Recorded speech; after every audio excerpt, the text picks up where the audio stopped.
عرب نے کہا، یوناف سے مقابلہ کرتے ہوئے میں اپنی ان لاہوتی قوتوں کو حرکت میں نہ لایا تھا، اس کے خلاف میں نے اپنی فطرتی قوت اور جبلت کو استعمال کیا تھا۔ پر اے میری بہن، یوناف کے سلسلے میں اب تک میں غلط فہمیوں کا شکار تھا۔ وہ مجھ سے کئی گنا زیادہ قوت کا مالک ہے۔ ایک بچے کی طرح اس نے مجھے فضاؤں میں اچھالا اور دریا کنارے کی ریت پر رگید کر رکھ دیا۔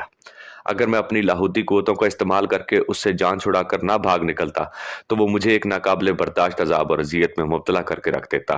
وہ بجلیوں کے گہوارے طوفانی قوتوں اور لرزہ بر اندام خونی ہیولوں کی طرح مجھ پر وارد ہوا۔ اس کی قوت میں ایک طوفان، اس کے عزم اور ارادوں میں ایک حوصلہ شکنی، اور اس کی لپک میں شہاب ثاقب کی سی تیزی اور اس کی گرفت میں شرر و برق تھے۔ اس نے لمحوں کے اندر اپنی تیز یلغار اور ترکتاز سے مجھ پر آزا شکنی طاری کر کے رکھ دی۔ میں نے اس کی نگاہوں میں ایسا قہر اور چہرے پر کرب دیکھا کہ غصہ دیکھا کہ وہ اپنی وہبی قوت سے چاہے تو چٹان کو لٹ کر رکھ دے۔ کاش میں اس پر غالب آ سکتا۔ بیوسا نے دونوں بہن بھائی کی گفتگو کے درمیان ابھی تک کچھ نہ کہا تھا۔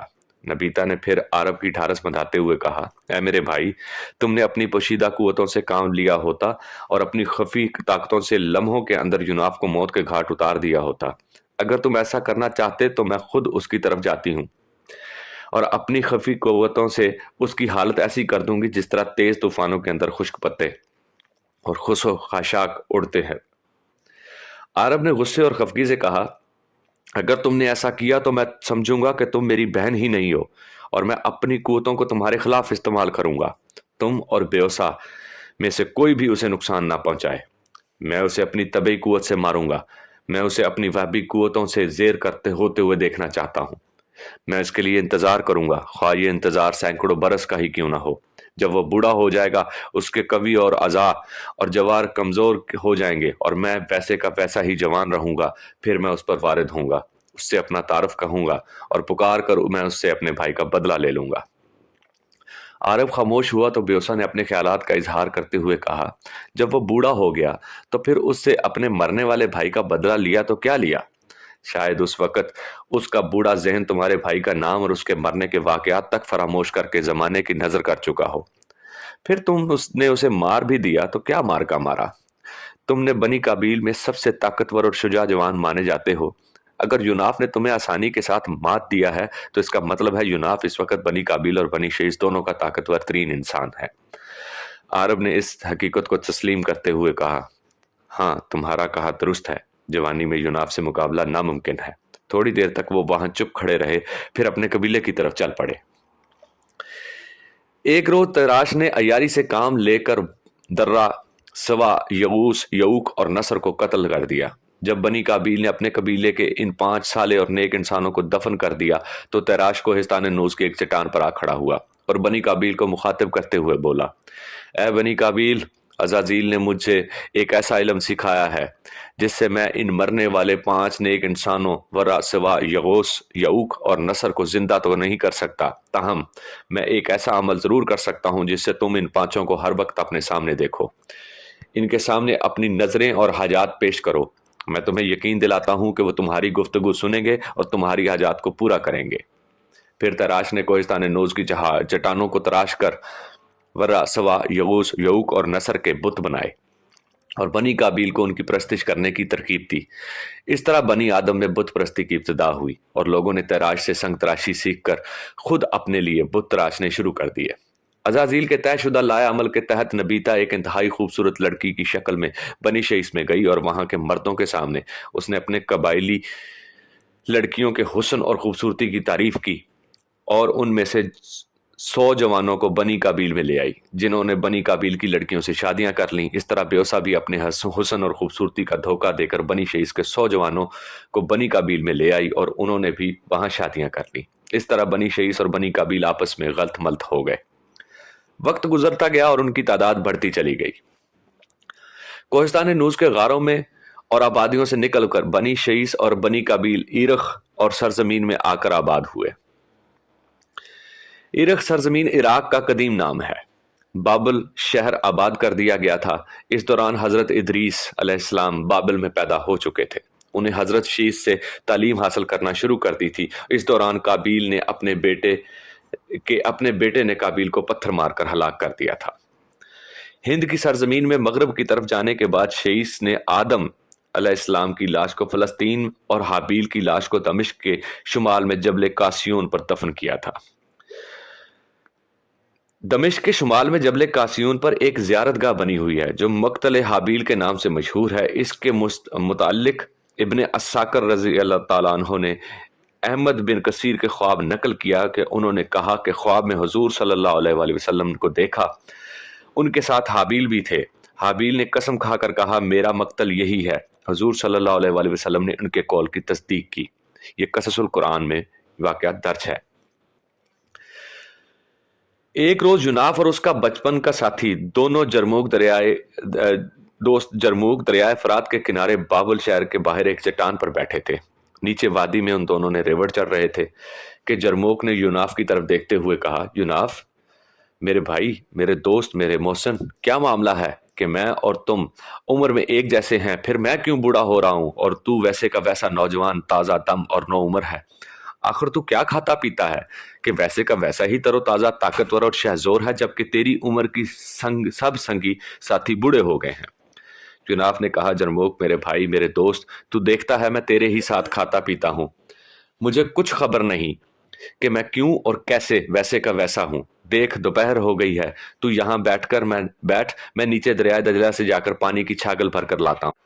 جرموک خاموش رہا اور یوناف لکڑی کی بنی ہوئی چھاگل اٹھا کر دریا کی طرف چلا گیا۔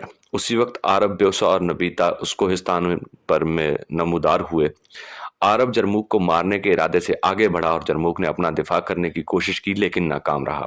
پھر وہ بوڑھا ہو چکا تھا، جبکہ عرب ویسے کا ویسا جوان ہی تھا اور زوراور تھا۔ عرب نے جرموک کو پکڑ کر ہوا میں اچھالا اور وہ بیچارہ ایک پتھر پر گرا اور دم توڑ گیا۔ پانی کی چھاگل بھرنے کے بعد جب یوناف اس چٹان کے قریب آیا جہاں تھوڑی دیر قبل وہ اپنے عزیز دوست جرموک کے ساتھ بیٹھا ہوا تھا، اس نے دیکھا وہاں چٹان کے اوپر عرب، بیوسا اور نبیتا کھڑے ہیں، جبکہ چٹان کے نیچے جرموک کی لاش پڑی ہوئی ہے۔ غصے اور غضب میں یوناف کا رنگ آگ کی طرح بھڑک اٹھا۔ چٹان پر کھڑے عرب، بیوسا اور نبیتا نے بھی غور سے یوناف کی طرف دیکھا۔ پھر نبیتا نے کسی حیرت اور تعجب سے اپنے بھائی عرب کی طرف دیکھتے ہوئے کہا، عرب میرے بھائی، کیا تو نے یوناف کو دیکھا؟ وہ پہلے ہی کی طرح تر و تازہ اور جوان ہے، جبکہ اس کا ساتھی جرموک تو بوڑھا ہو گیا تھا۔ یہ کیا معاملہ ہے میرے بھائی؟ کیا ہماری طرح اس پر بھی کسی قوت نے اپنے باطنی زور سے اس کے ناسوت پر لاہوت کا عمل کر دیا ہے؟ اگر ایسا ہے تو کیا جرموک کی موت کے بعد یہ ہمارے لیے مسائل نہ کھڑے کر دے گا؟ میرے بھائی، تو طبعی قوت سے اس کا مقابلہ نہ کرو اور اپنی لاہوتی قوت کو استعمال کرو اور یوناف کا خاتمہ کر دو۔ عرب نے فیصلہ کن انداز میں کہا، ایسا ممکن نہیں، میں اسے اپنی طبعی قوت سے ہی موت کے گھاٹ اتاروں گا۔ یہ میرا اپنی ذات کے ساتھ وعدہ ہے اور میں اسے پورا کروں گا۔ سنو نبیتا میری بہن، یہ تمہارا وہم ہے کہ یوناف بوڑھا نہیں ہوا۔ اتنا عرصہ گزر گیا ہے، یہ کیسے ممکن ہے کہ یوناف بوڑھا، کمزور اور لاغر نہ ہو گیا ہو؟ یہ محض چہرے سے تر و تازہ دکھائی دیتا ہوگا، ورنہ جرموک کی طرح اسے بھی بڑھاپے کی دیمک نے چاٹ لیا ہوگا، اور جرموک کی طرح اسے بھی میں پٹک کر موت کے گھاٹ اتار دوں گا۔ نبیتا نے ہمدردی سے عرب کی طرف دیکھتے ہوئے کہا، اے میرے بھائی، یوناف کے ساتھ ٹکرانے سے قبل میرے ساتھ وعدہ کرو کہ اگر تم اپنی طبعی قوت سے اسے زیر نہ کر سکے تو اپنی لاہوتی اور اکتسابی قوت کو عمل میں لا کر یوناف کا خاتمہ کر دو گے۔ عرب نے یوناف کی طرف بڑھتے ہوئے کہا، اے میری بہن، میں تم سے ایسا کرنے کا وعدہ کرتا ہوں، آج میں ہر حال میں یوناف کا خاتمہ کروں گا۔ عرب کو اپنی طرف بڑھتے دیکھ کر یوناف نے نفرت اور غصے کی حالت میں اپنے ہاتھ میں تھامی لکڑی کی چھاگل دور پھینک دی اور عرب کی طرف بڑھا۔ جو ہی عرب نے قریب آ کر یوناف کے اوپر چھلانگ لگانا چاہی، نبیتا، بیوسا بھی آگے بڑھنے لگیں۔ پھر ایک لمبی جس کے ساتھ عرب نے یوناف پر چھلانگ لگا دی۔ اس نے چونک کے اونچائی سے چھلانگ لگائی تھی اور اس کے سامنے یوناف بتدریجی ڈھلان پر کھڑا تھا، لہٰذا یوناف عرب کی قوت اور بوجھ کے باعث اپنا توازن برقرار نہ رکھ سکا اور زمین پر گر گیا۔ ڈھلان کی وجہ سے دونوں تیزی کے ساتھ لڑکتے ہوئے دریائے فرات کے کنارے پر آ رکے۔ بیوسا اور نبیتا بھی بھاگتی ہوئی اس دریا کے کنارے کی طرف بڑھنے لگی۔ جب یوناف اور عرب دونوں ڈھلوان پر لڑکنے کے بعد ہموار زمین پر رکے تو دونوں ہی تیزی سے اٹھ کھڑے ہوئے اور ایک دوسرے پر انہوں نے مکوں کی بارش کر دی۔ کافی دیر تک دونوں جم کر لڑتے رہے، یہاں تک کہ دونوں زخمی ہو گئے۔ پھر لمحہ بلمحہ یوناف اور عرب پر غالب آنے لگا۔ یوناف کی ضربیں عرب پر تھکان طاری کرنے لگی۔ عرب نے جب دیکھا کہ یوناف پر قوت ضرب کے سامنے اس کے جسم میں نکاہت اور پاؤں میں لڑکراہٹ پیدا ہونے لگی تو وہ اپنی لاہوتی قوتوں کو عمل میں لایا اور جناف کے سامنے سے غائب ہو کر ذرا فاصلے پر بے چینی اور پریشانی کی حالت میں کھڑی بیوسا اور نبیتا کے پاس جا کر نمودار ہوا۔ عرب کے اس طرح اپنے سامنے سے غائب ہو کر بیوسا اور نبیتا کے پاس جا کر نمودار ہونے پر یوناف بے بسی اور لاچارگی سے اسے دیکھتا رہ گیا۔ عرب کے اس طرح غائب ہو کر نمودار ہونے پر وہ پریشان اور ہراساں بھی تھا۔ بیوسا اور نبیتا کے پاس جا کر عرب نے حیرت اور تعجب اور ان دونوں کو مخاطب کرتے ہوئے کہا، یہ امر میرے لیے باعث تشویش ہے کہ یوناف ابھی تک جوان ہے، اس کی قوت، اس کی تر و تازگی، اس کا شباب، اس کی توانائی ویسے کی ویسی ہی ہے، میں اپنی طبعی قوت سے اس کا مقابلہ نہیں کر سکتا۔ کاش کوئی مجھے بتاتا، کوئی مجھ پر یہ بھید افشا کرتا کہ یوناف کی توانائیاں کیوں کر بڑھاپے کا شکار نہیں ہوئی۔ اس موقع پر بیوسا نے کہا، آؤ ہم اپنی لاہوتی قوتوں کو عمل میں لائیں اور آج دریائے فرات کے کنارے تینوں مل کر یوناف کا خاتمہ کر دیں، ورنہ جرموک کی موت کے بعد یہ ہمارے لیے کئی مسائل کھڑے کر دے گا۔ تینوں آہستہ آہستہ موت کی نشانیاں بن کر یوناف کی طرف بڑھنے لگے۔ اپنی جگہ پر یوناف کھڑا انہیں حیرت اور تعجب سے اپنی طرف بڑھتے دیکھ رہا تھا کہ اسے اپنی گردن کے گرد ایک ریشمی لمس محسوس ہوا، جیسے کوئی سانپ اس کی گردن کے گرد بل کھا رہا ہو۔ پھر یوناف کے کانوں میں ایک نہایت شیریں اور شہد میں ڈوبی ہوئی رس کھولتی جوان نو عمر نسوانی آواز پڑی، گھبراؤ نہیں، یہ تینوں تمہارا کچھ بھی نہ بگاڑ سکیں گے، میں تمہاری ہمدرد، تمہاری ساتھی، تمہارے ساتھ ہوں۔ سنو، اس نادیدہ ہستی کی بات کاٹتے ہوئے یوناف نے پوچھا، پہلے یہ بتاؤ تم کون ہو، کیوں میری مدد پر آمادہ ہو، اور تم مجھے نظر کیوں نہیں آ رہی ہو؟ اس آواز پر بھی اپنی بھرپور جوانی بھرے لہجے میں کہا، فی الوقت تو تمہاری جان کو ان تینوں سے خطرہ ہے، یہ بھول جاؤ کہ میں کون ہوں۔ سنو عرب، بیوسا اور نبیتا کے ناسوت پر عزازیل نے لاہوت کا عمل کر کے انہیں پر اسرار اور ہولناک قوتوں کا مالک بنا دیا ہے، پر تم فکر مند نہ ہو، تم بھی ان تینوں کے سامنے بے بس اور لاچار اور نہتے نہیں ہو۔ اس نے مزید بتایا، جس رات عزازیل نے ان تینوں پر عمل کیا تھا، اسی رات سوتے کی حالت میں حابیل کی نیک روح نے تم پر بھی یہی عمل کر دیا تھا۔ اب تم بھی پراسرار اور ہولناک قوتوں کے مالک ہو، اور جس طرح عرب، بیوسا اور نبیتا ایک مدت مقررہ تک جوان اور زندہ رہیں گے، ایسے ہی تم بھی جوان اور پرقوت رہو گے۔ تمہاری یہ زندہ اور جوان رہنے کی قوت ہزاروں برس پر بھی محیط ہو سکتی ہے، پر ان تینوں کی طرح تمہیں بھی ایک دن موت آئے گی، کیونکہ انسان فانی ہے اور اس کے خمیر میں فنا بھر دی گئی ہے۔ یوناف نے پوچھا، میری موت یا میرا خاتمہ کس کے ہاتھوں ہوگا؟ رس کھولتی اس نسوانی آواز نے کہا، تیرا خاتمہ کسی بھی بڑی شخصیت کی وجہ سے ہوگا، کسی بہت بڑی شخصیت کی وجہ سے ہوگا۔ یوناف نے تجسس سے پوچھا، کیا وہ شخصیت مجھ سے بھی زیادہ طاقتور ہوگی؟ اس شیریں آواز نے کہا، تم فی الحال ان باتوں کو چھوڑو اور سنو، جو قوتیں تمہیں ملی ہیں انہیں نیکی اور بھلائی کے فروغ کے لیے استعمال کرنا اور ان سے اپنا دفاع کرتے رہنا، بدی کی قوتوں سے ان کا خاتمہ اور استحصال کرنا۔ پھر وہ پر اسرار نسوانی آواز بڑی تیزی کے ساتھ یوناف کو اسے ملنے والی پر اسرار قوتوں اور ان کے استعمال کی تفصیل بتانے لگی۔ اس سحر زدہ کر دینے والی آواز نے جلدی سے اسے سب کچھ سمجھا دیا۔ اتنی دیر میں عرب، بیوسا اور نبیتا بلندی سے اتر کر دریائے فرات کے کنارے پر آ گئے تھے۔ یوناف کو پھر محسوس ہوا جیسے کوئی سانپ بڑی تیزی سے اس کی گردن کے گرد بل کھانے لگا ہو، ایسا ہی ساتھ ہی وہ میٹھی آواز بھی اس کے کانوں میں پڑی۔ وہ کہہ رہی تھی، یوناف، یوناف، اگر وہ تینوں ایک ساتھ تم پر بل پڑے تو تم پر اپنی لاہوتی قوتوں کے عمل شروع کر دیں تو تم ان تینوں کے سامنے اپنے آپ کو عاجز اور بے بس محسوس کرنے لگو، تو جس طرح تھوڑی دیر قبل عرب تمہارے سامنے سے غائب ہو کر بیوسا اور نبیتا کے پاس جا کر نمودار ہوا تھا، اسی طرح تم بھی غائب ہو جانا، اور جب یہ تینوں عاجز ہو کر چلے جائیں تو تم اپنے ریوڑ کو ہانک کر لے جانا۔ یوناف کو اپنی گردن کے گرد سانپ کے بدن کا ریشمی لمس محسوس ہونے لگا۔ اسے ایسے لگا جیسے کوئی سانپ اس کی گردن کے گرد اپنے بل کھول کر علیحدہ ہو رہا۔ یوناف کے قریب آ کر بیوسا نبیتا ایک جگہ کھڑی ہو گئی۔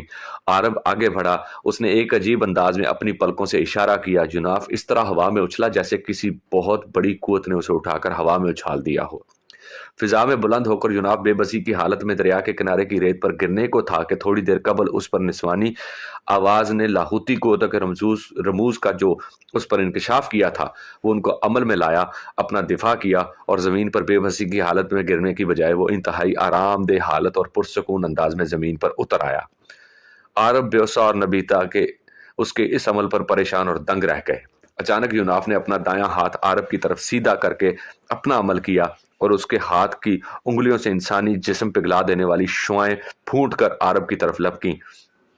عرب فوراً پھدک کر ایک طرف ہٹ گیا اور ذرا فاصلے پر نبیتا اور بیوسا کے پاس جا کھڑا ہوا.